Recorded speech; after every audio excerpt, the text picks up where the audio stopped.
Welcome to Better Offline. I'm your host, Ed Zitron. I've spent the last 15 years in tech, both as a reporter and a public relations executive. And over that career, I've realized that many see the tech industry as kind of a monolith. It's actually a lot simpler than you'd imagine. And it's my mission with this podcast to cut through the buzzwords and nonsense and explain to you how venture capital and big tech are trying to change the future, for better or for worse. Today I'm joined by Robert Evans of Cool Zone Media to break down a theory I have that is pretty much core to everything I think about and will talk to you about on this podcast.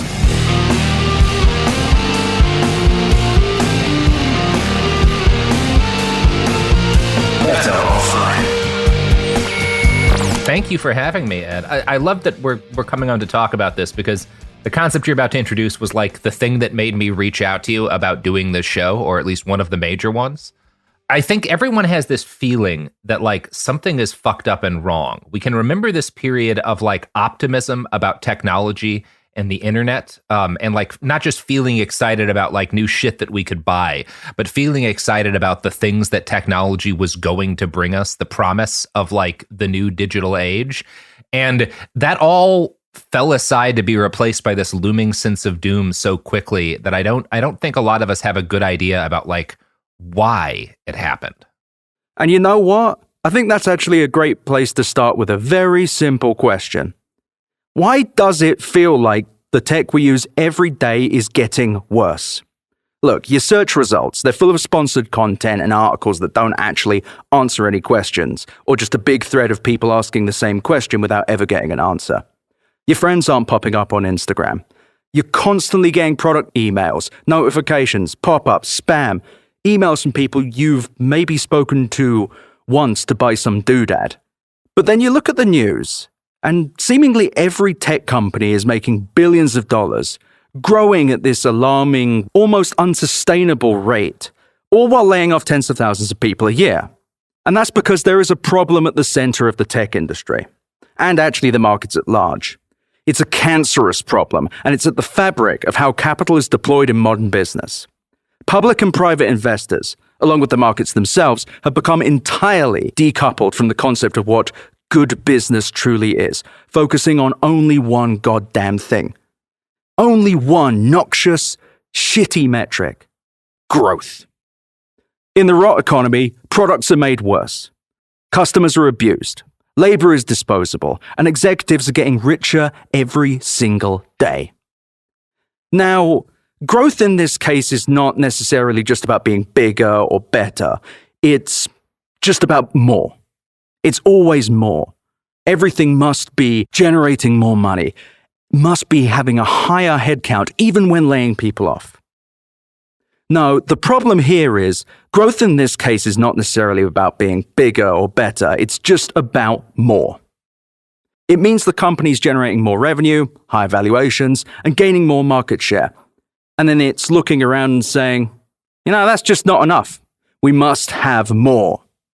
Businesses are expected to be, in fact, they're rewarded for being so, eternal engines of capital. They must continue to create more and more shareholder value, while hopefully at some point providing a service of some kind to a customer. In the public markets, this means that companies like Google, Meta, Microsoft, they're all rewarded for having these unfocused, capital-intensive businesses that also involve laying off tens of thousands of people. Over the last few years, hundreds of thousands of tech workers have been laid off as multiple tech companies have been worth half to three-quarters to even $1 trillion. It's ridiculous.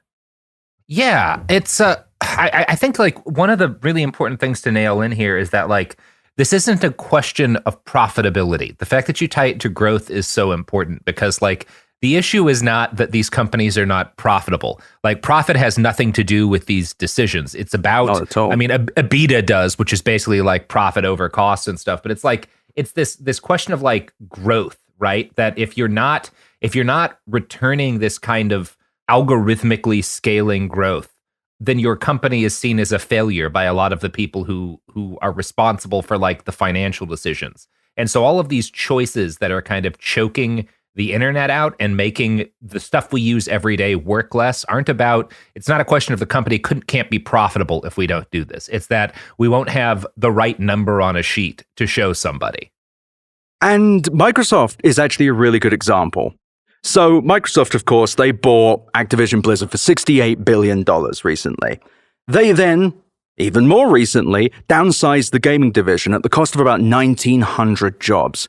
And then they became more valuable than Apple in the process. In December, shares of Spotify jumped by nearly 7.5% upon the news that it was slashing 17% of its workforce, adding nearly $2.6 billion to the company's market cap in the process. None of these companies, of course, were punished for their poor planning or their stagnating products, their mismanagement of human capital, or their general lack of any real innovation. And it's because the number kept going up, and that is all that seems to matter. Yeah, and when I was a kid kind of questioning why stuff like layoffs happened, when my dad got laid off from his job in tech and stuff, it was always framed to me as like, well, these are, companies aren't charities. They have to do this to turn a profit. Otherwise they can't afford to operate. And I think it's so crucial that that is not at all what's happening here. Yeah, Microsoft had $22 billion in profit. Yeah. Their last earnings. Yeah. These companies are fine. Mm-hmm. Google, when they did mass layoffs last year, and in, it's 2023, they had $10 billion in profit. These companies are in the green. And they're fine. There's no reason to lay off these people other than the fact that they can. And they don't need them anymore, or perhaps they just ran the company in this big, shitty, messy way. And nowhere is that more obvious than with Meta. Oh, God. Yeah. So back in October of 2022, I said that Mark Zuckerberg was going to kill Meta. Perhaps I was a little bit early on that one. But I genuinely think that they're on the path to death. So my argument is that their user numbers are declining. They will occasionally have a time when they go up by 1%, perhaps, but then they'll drop. But also, the user experience of Facebook and Instagram has just become awful. Mm-hmm. They spend these insane amounts of money, tens of billions of dollars, on Meta's reality division, which is where they stick the horrible VR experiences that everybody hates and the term metaverse. But what was crazy was Mark Zuckerberg didn't get punished for literally lying about the metaverse. The street did not mind the fact that he very clearly misled everybody. In the announcement of Meta, he played a video of a bunch of stuff that no one can do, is technologically impossible, shit jumping through things all around you with no headset, completely insane. The stock had a little bit of a wobble, but nothing happened. Yet once he fired 11,000 people and claimed that 2023 would be the year of efficiency, the market loved him. Double-digit increases in the price of Meta's shares. Nothing happened to Zuckerberg with the next part, though, because he also lost $13.7 billion on the metaverse thing that has never made them any money. Yeah, and for some reference, $13.7 billion is about the GDP of Rwanda. That's how much. That's a Rwanda worth of losses. He's lost to Rwanda in his metaverse bet. It's actually a bit more as well, because recently it is more than a Rwanda. Yes, it's actually multiple. It might even be as many as 3 Rwandas, because an estimate from last year suggested that he's lost nearly $42 billion on the metaverse. Jesus Christ! So yeah, that's almost 3.5 Macedonias.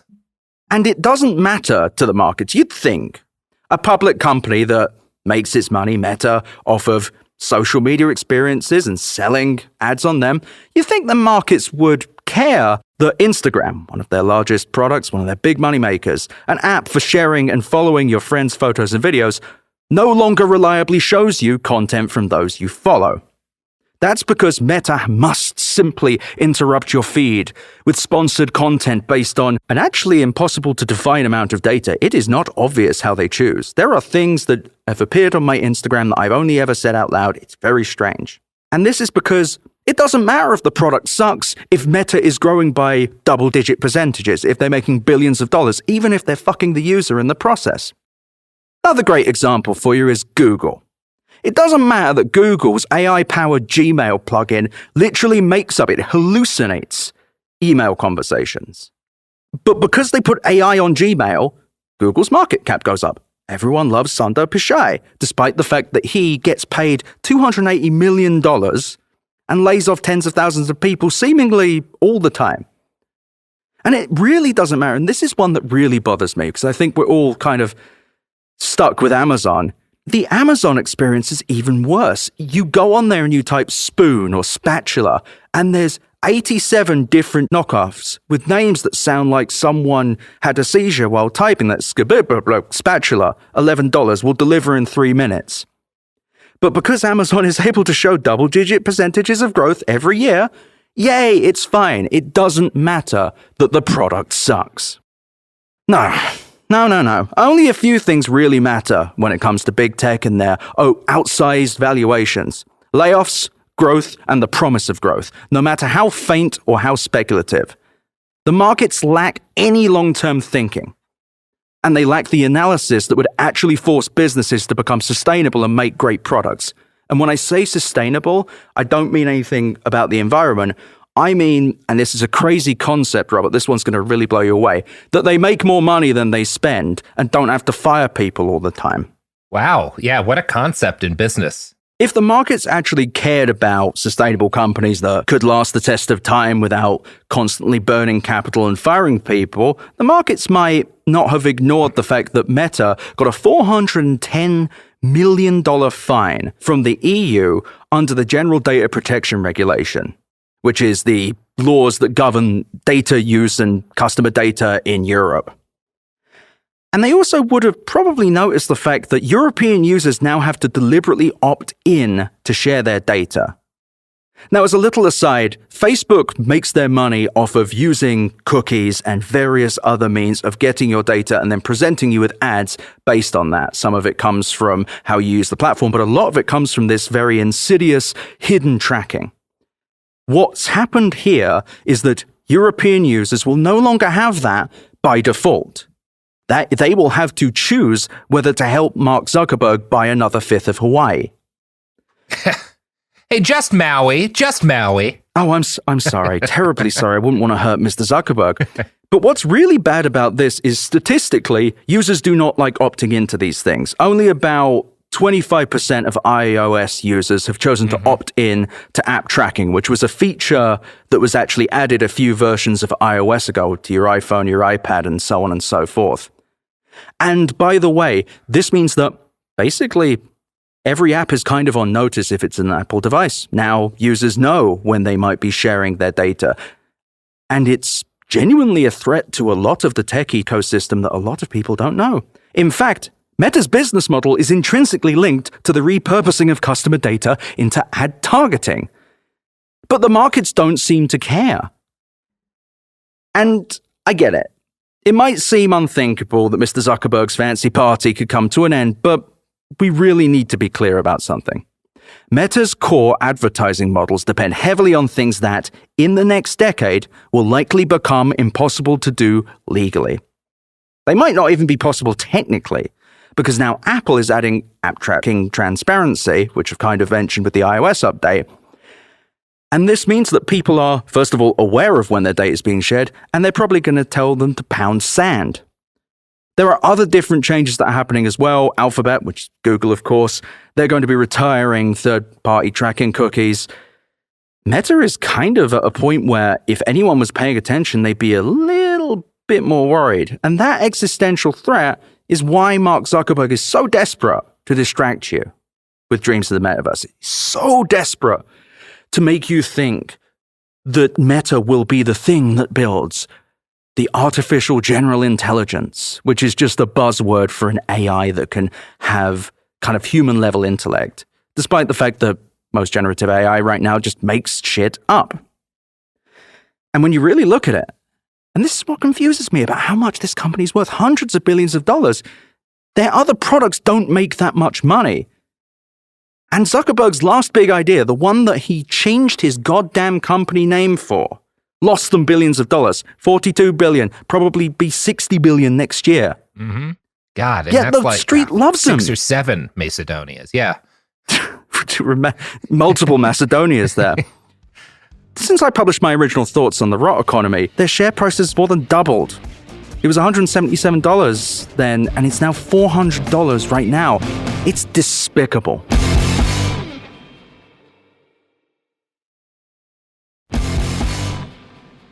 Yeah, I think the thing you have to understand when you look at like how can a company be burning money at this rate and their stock price increase as much as Facebook's has or Meta's has, I guess we have to call it. I still don't like calling it that. I feel like that's giving him a win. Yeah, it's not fair. It's not fair. But I think part of what you have to understand is that like the people buying the stock, like their vested financial interest is in it continuing to, like, this is not all that different from what was happening with NFTs, right? Right. In that, like, there is very much a group of people with a vested interest in that stock price raising well above what could actually be justified by the performance of the business. And the people who are making a fortune on that right now understand that it is a limited time frame that this game will work in. I don't know that Mark fully does. He may be to some extent a little deranged himself at this point. But I think there are a lot of people who absolutely do understand and are heavily invested in Facebook now, trying to get as much of that as they can while it lasts. But they understand that it's not going to last forever. And I think there is a big fall of Rome style story coming for tech. And I think the rot economy is behind it. Because so much of tech has become engineered to growth at all costs. It's a phenomenon that controls everything. And I think the place where it hits the most people, because, you know, Instagram's annoying, Facebook's annoying, yes, but you can kind of get around it. But I think the place that hits home the most is Google. Yeah. So the thing that everyone knows Google for is, of course, Google search. Used to be a place where, crazy idea, you go and you type in a thing, tip, tap, tap, search, and then a bunch of results come up that are actually useful. Now, it's a labyrinth full of optimized garbage. Search engine optimization is an important thing to remember here, which is companies have worked out how to trick Google into making you see their link rather than Google finding a useful thing. This has partially ruined Google search. But the other problem is ads, sponsored content, and of course, artificial intelligence crap. So Charlie Walsall over the Atlantic, he argued a couple years back, he said, Google search, what many consider an indispensable tool of modern life, is dead or dying. And I agree. Users have to effectively find a way to cheat and con Google into giving them what they want. They add things like, I don't know, you put PC repair error, put the error in plus Reddit to get anything approaching a reliable answer. If you go and type a regular tech problem in, as I mentioned earlier, you just get a lot of shit. You just get a bunch of things that it will seem right. You'll say, oh, this is how to fix error 42 on my iPhone. Cool. And then you click through and there's not actually really much useful content. It's, have you tried resetting your iPhone? Is your iPhone broken? Is something wrong? Have you tried restarting your iPhone? Useless garbage, but nevertheless pushing traffic towards media outlets that are kind of cretinous. Yeah. And that's like, I think it's important both, as you noted, a lot of the fucking worst shit in tech can be strangled by stuff like what the EU has done to force the companies to not allow you to be opted in on stuff that's directly against your interests. And likewise, if that were the kind of thing that we could like make more moves like that in the United States, you're not just strangling the worst parts of big tech with that. You're strangling a lot of really predatory, toxic media with that all of their money comes from that kind of shit one way or the other, that like they are an integral part of this and can be harmed by like doing damage to this fundamentally dishonest way of doing business. And Google spent decades, they claim, trying to improve the quality of organic results, but it's for over a decade has been easily gamed by anyone who knows how to create an algorithmic headline, a headline that will make the Google spider that looks over all the websites say, this is the thing, this is the answer. I personally don't know whether Google does this deliberately or whether they've simply lost track of everything, whether the evil parties are winning. But you mention media companies and these predatory ones. The problem is, it's not just predatory ones. A large chunk of modern media is obsessed with affiliate marketing, which is, you'll see these things which is like, best apps for blah, blah. And those will be affiliate links, which give them a little bit of money, or best Super Bowl deals. Again, a little bit of cash, little bit of money every time you buy something through it. And it's turned a large chunk of the web, but especially Google search, into this complete slop. And without finding a way to negotiate with it, you're offered this kind of fragmented buffet of content based on what Google kind of thinks you want to see, but it's more based on how much money Google has paid and how often Google has been tricked, let's be honest. And I think it's fair to argue that Google no longer provides the best results to any query. It provides an answer that it believes is most beneficial or profitable, which can sometimes be the thing you want. It isn't always. I think one of the problems is that I don't know of a search engine that I would say is better than Google in the way that Google used to be better than anything else, right? And we're talking 10 years ago. I do know there are search engines and options that are better than Google at certain things. I've come to learn that, like, if I use Perplexity AI, it'll be worse than Google at a bunch of stuff, but there are a few specific things it's better at. And like, that has increasingly become how I use search, right? Is that I cycle through different options with the same question to try to figure out, like, well, who's going to fuck me least on trying to get this information? And it sucks as well because, sure, we all know that any free service online isn't free. There is some way they're making money, and that's fine. You got it, service cost money, whatever. But at some point, how much profit is too much? And also, how can you justify this much profit while making things so much worse? And I mean, the result is that it just sucks. It sucks. Googling sucks now. Mm-hmm. It's an exercise in pain. It leads you to a bunch of content that is so obviously engineered to get your clicks rather than actually provide any service that the web is slower. This makes the internet slower. It makes the flow of information between people and countries worse. And what's worse is Google loves this monopoly, and they pay a pretty penny to keep it. They pay Apple $18 billion a year. And this came out in a recent US versus Google antitrust case. $18 billion a year to be on your iPhone, to be on Apple devices.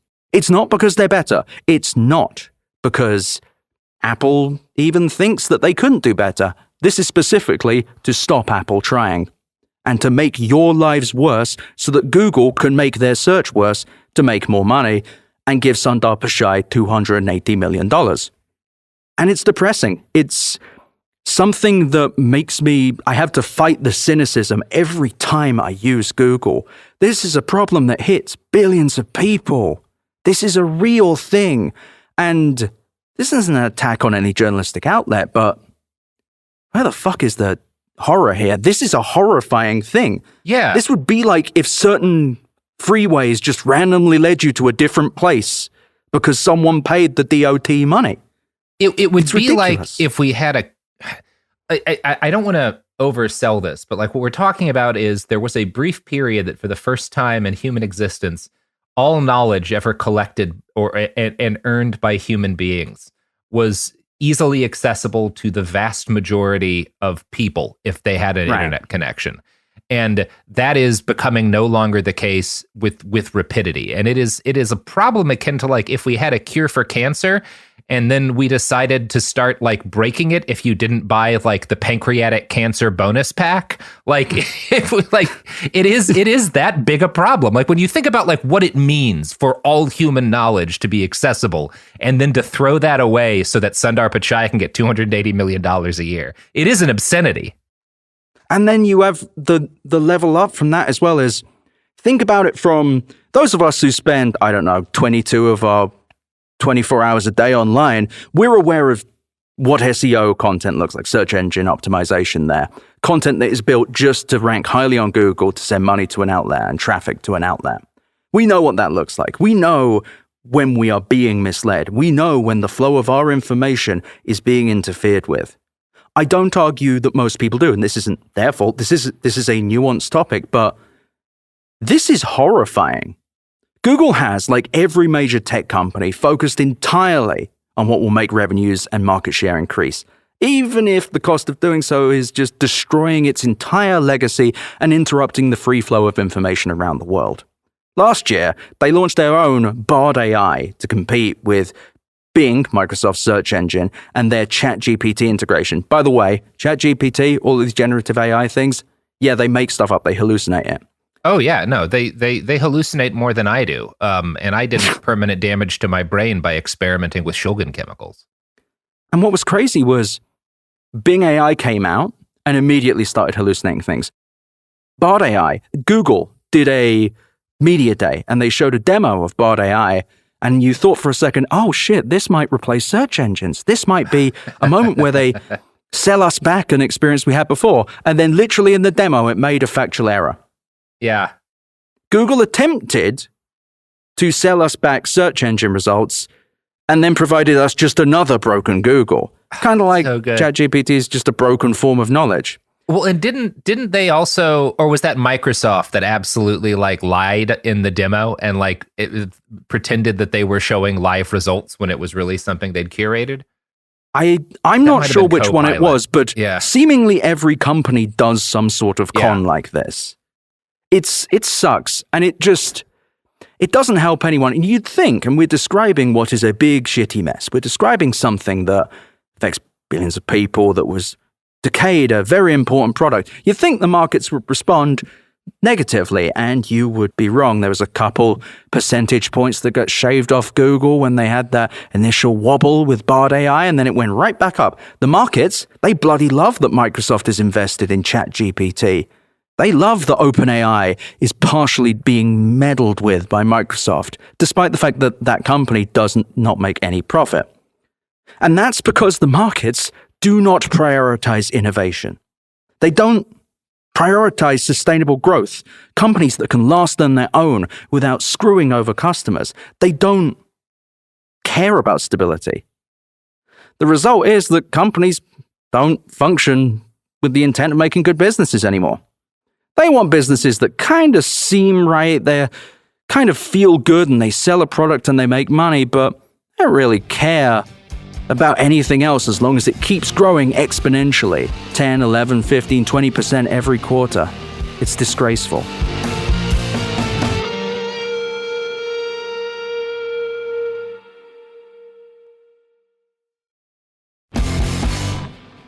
Sadly, the rot economy and its growth at all costs, fuck the customer mentality isn't limited to big tech. Startups, so private companies that are invested in by venture capital firms, private equity firms, they're regularly pumped full of venture capital dollars, enticing users with a subsidized product, meaning that they basically sell something at a massive loss to pump up their user numbers. Yeah. That gradually becomes worse and worse and more expensive over time as they attempt to reach some sort of vague stability. And I think really crucially too, like they pump up the price after they've killed everyone who provided maybe a better product, but charged more money for it. Like it's the Uber effect, right? Oh, and I will get to Uber because a big part of this, and it's what Cory Doctorow calls inshitification, which is a painful neologism that actually pretty accurate in describing the startup ecosystem.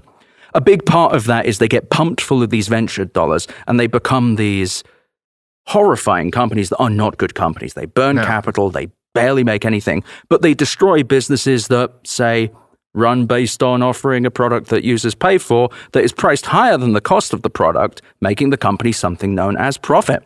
Yeah, and I think that's so important, especially for like the younger people who maybe you never fell for it. I did for a little while in the early 2000s fall for some of Google's shtick.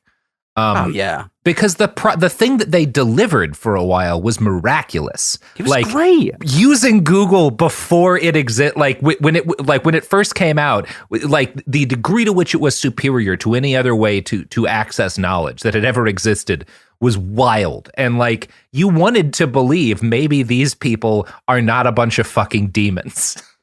And it was "Don't be evil" that used to be their tagline. Yeah, none of that shit anymore. No, of course not. Gone. Zoop, out you go.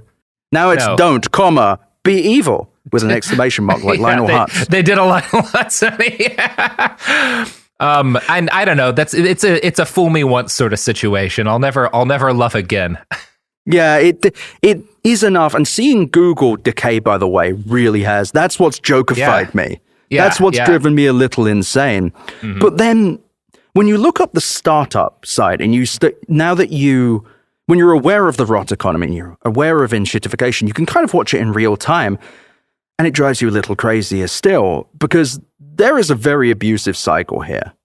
Companies are born, they're funded, and they're grown in this unnatural way where they're subsidized on. And it's funny, a lot of these right-leaning venture capitalists, they hate welfare, but they love putting startups on it.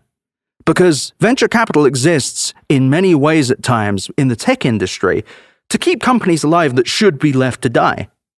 And they would have that same attitude to a regular person who could not meet their bills through unsustainable spending or even sustainable spending. Nevertheless, they're fucking hypocrites. But the problem is with these companies as well is their services, because they are not sustainable, eventually have to become worse. They grow the dependence of the market, they kill everything else in the market, and then they make them worse, enshittifying them. Again, Corey, love you, buddy, but no. Terrible term, great idea. I think we could all agree he's got the idea right. It is really hard to get like your mom to buy into using that term. Yeah, a little bit epic bacon for my tastes. But look, if these startups were held to real standards, crazy ideas that a business should make more money than it spends and be able to survive independent of investor capital, there are a lot of startups that would just die. In fact, that's kind of happened in 2023. There was a phenomenon known as the zero interest free period, when it was just easy for venture capitalists to get a bunch of money at low interest or 0% interest. That went away in late 2022, early 2023. As a result, venture capital suddenly realized, are we just spending money on bullshit? So they killed the startups. They just pulled the plug. They didn't send them any more money. There were no more venture rounds. And real companies, good companies, died because no one got investment. And it's sad. But don't worry, I made you a promise and I'm keeping to it. We've got to talk about Uber. Uber is the ultimate rot economy startup.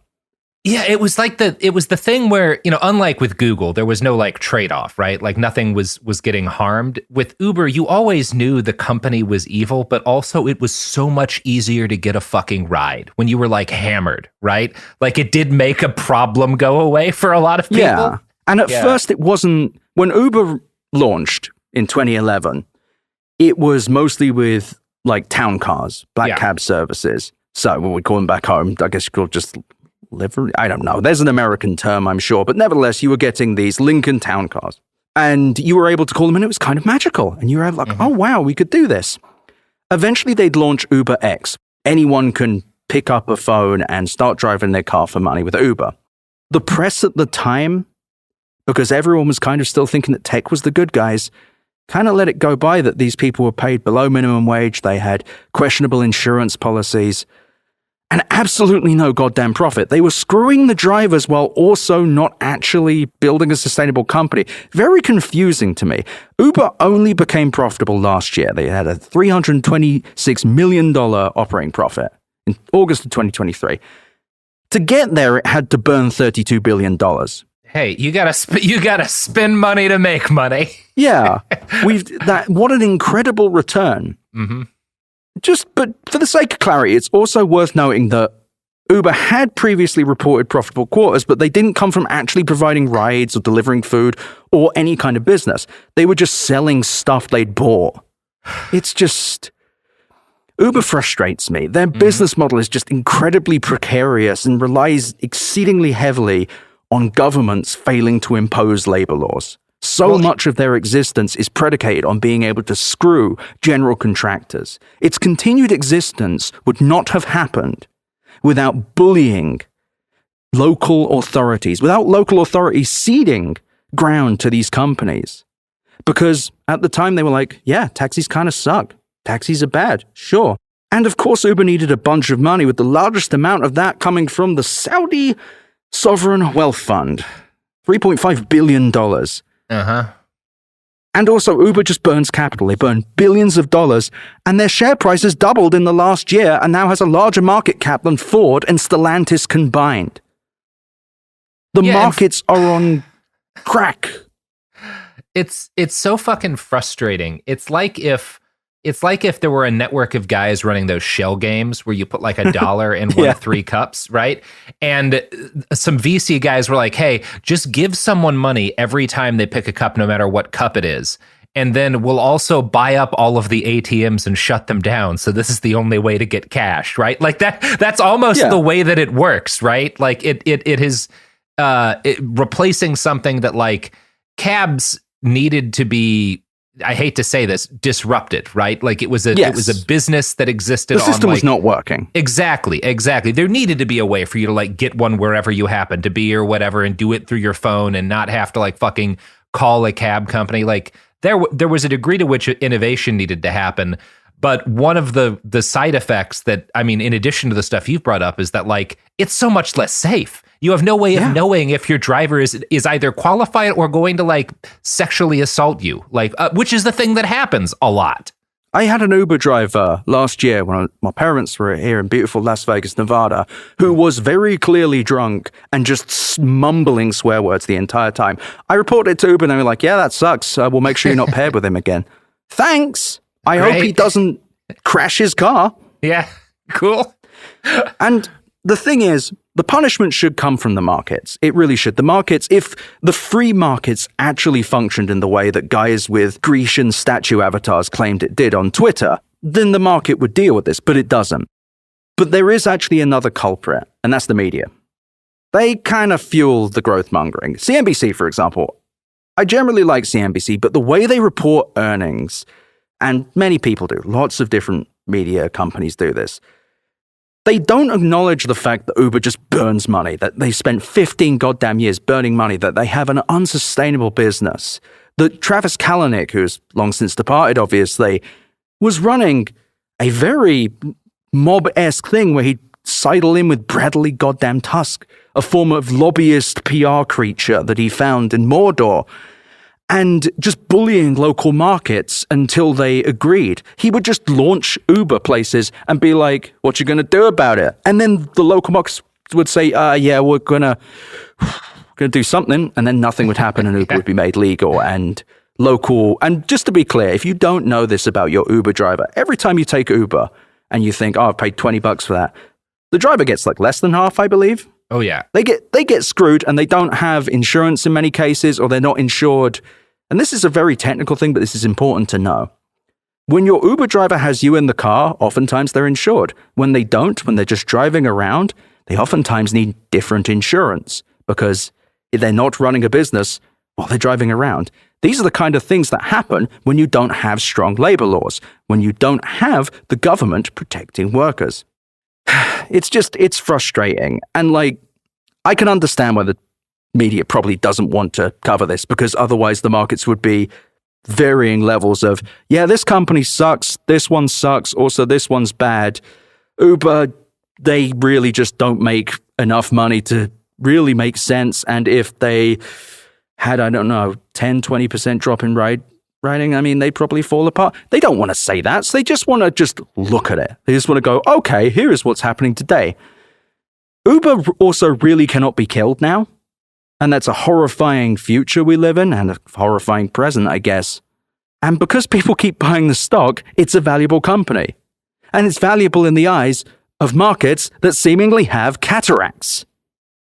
And look, the raw economy is why you see these oscillations of hiring and firing. It's why you see Google or Microsoft making billions, tens of billions of dollars each quarter, then firing 10, 15,000 people while the executives get rich. It's because these companies are never actually punished for failing to operate their businesses in a sustainable way. There is no punishment for them. There's not really a punishment for them missing something. No CEO seems to be fired for, say, overhiring by tens of thousands of people. No, that's fine. You know what? Easy come, easy go. Not for the people who got laid off, though. And when it comes to the startup industry, when it comes to startups in general, the rot economy is probably a much bigger deal than you realize, because startups got used to getting venture capital whenever they needed it. Businesses like Uber were predicated on an endless supply of cheap money. Even though the Fed steadily ratcheted up interest rates in the years leading up to the COVID pandemic, only slashing them to mitigate the pain of COVID and to a lesser extent, the US-China trade war. They were trying to incentivize investment. They were trying to incentivize putting money into companies that allegedly would create jobs. But once the specter of inflation reared its head, well, things got kind of nasty. And then there was the war in Ukraine, the collateral damage of China's zero COVID policy, the labor shortage. Things started to unravel, and now there isn't really any free money to go around. We're in an illogical point in economic history, and it's scary to me. It's scary when I look at how many companies that just should not exist. And it scares me. It scares me that the markets don't react when they see like mass hiring of people to capture consumer demand. They don't think, what if consumer demand goes down? They just don't think in that way. They don't react when Microsoft, just an example, lays off people almost every year and then makes billions of dollars and makes giant acquisitions that don't even make sense. Yeah, it's this enshrining of instability as a sign of virtue. And that is really dangerous, because like the more instability you accept and the more you like reward the people running these companies for creating situations that make the lives of their employees unstable and our economy unstable, like the more you incentivize that. And eventually, like, it's going to oscillate too much for balance to be regained, you know? And I fear that. Yeah. And I fear the fact that the market also has no memory. In 2020, Satya Nadella, CEO of Microsoft, he called for and I'm serious here, a referendum on capitalism, telling businesses to start grading themselves on the wider economic benefits that they bring to society rather than profits. To be clear, this was 4 months after Microsoft laid off 1,000 people and 1 year before they hired 23,000 people. And then in early 2023, they laid off a further 10,000 people to, and I quote, deliver results on an ongoing basis while investing in their long-term opportunity. And these savage job cuts have continued into 2024 as well. As I mentioned, they laid off 1,900 people from Activision Blizzard and their Xbox division as well. And that's like 8% of the overall Microsoft gaming team. To be clear, Bobby Kotick, the horrible pervert freak who used to run Activision Blizzard, he got a $700 million payoff while all of these people got fired.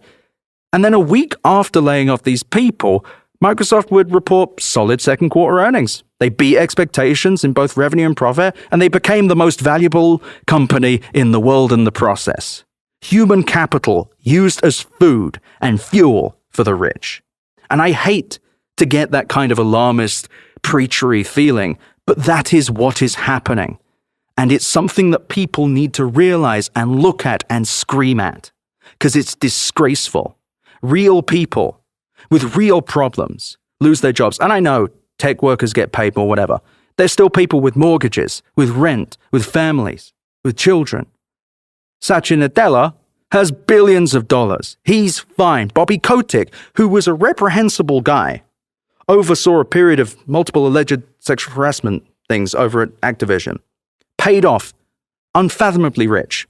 Why did that asshole get money while all these people got laid off? It's because the street doesn't care.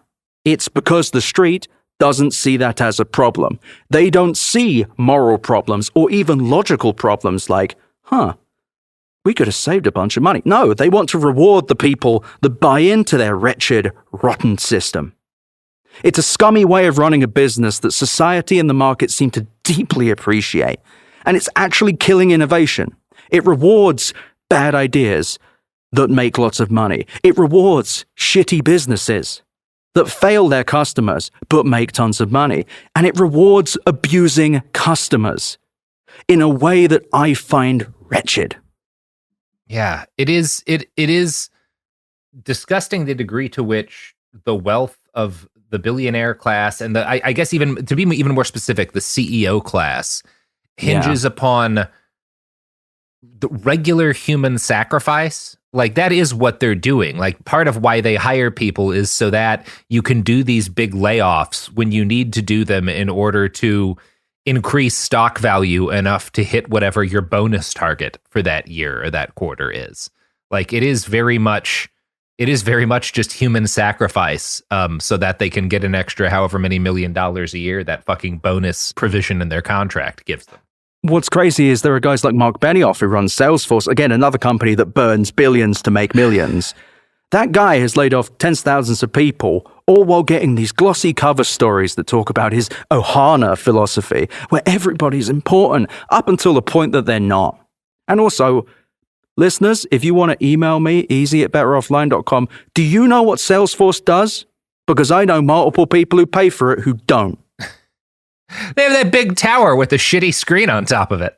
Yeah, it's a way for Mark Benioff to make a bunch of money, and that does not flow down, laying off tens of thousands of people. It's disgraceful.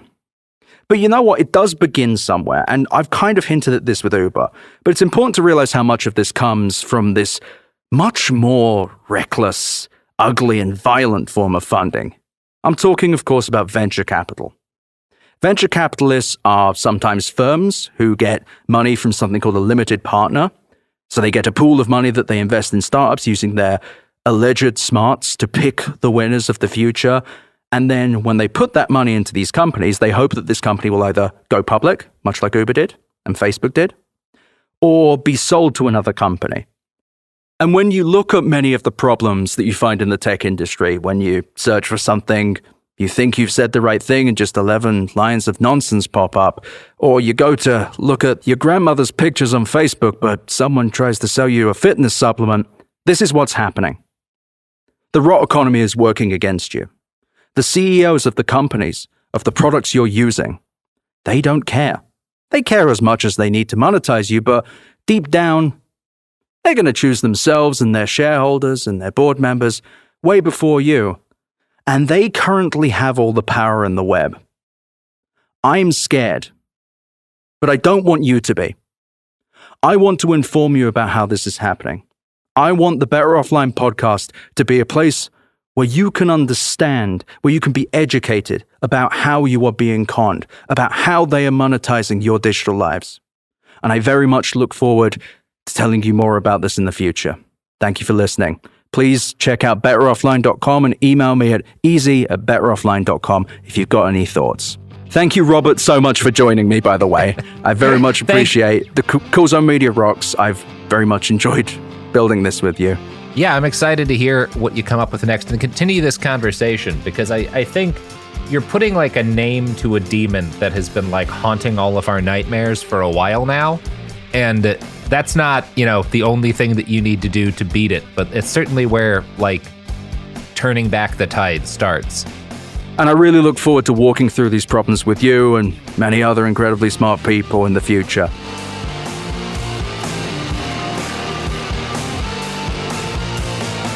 Thank you for listening to Better Offline. The editor and composer of the Better Offline theme song is Matt Osowski. You can check out more of his music and audio projects at mattosowski.com. mattosowski.com. You can email me at easy@betteroffline.com or visit betteroffline.com to find more podcast links and, of course, my newsletter. I also really recommend you go to chat.wheresyoured.at to visit the Discord and go to r/betteroffline to check out our Reddit. Thank you so much for listening. Better Offline is a production of Cool Zone Media. For more from Cool Zone Media, visit our website, coolzonemedia.com, or check us out on the iHeartRadio app, Apple Podcasts, or wherever you get your podcasts.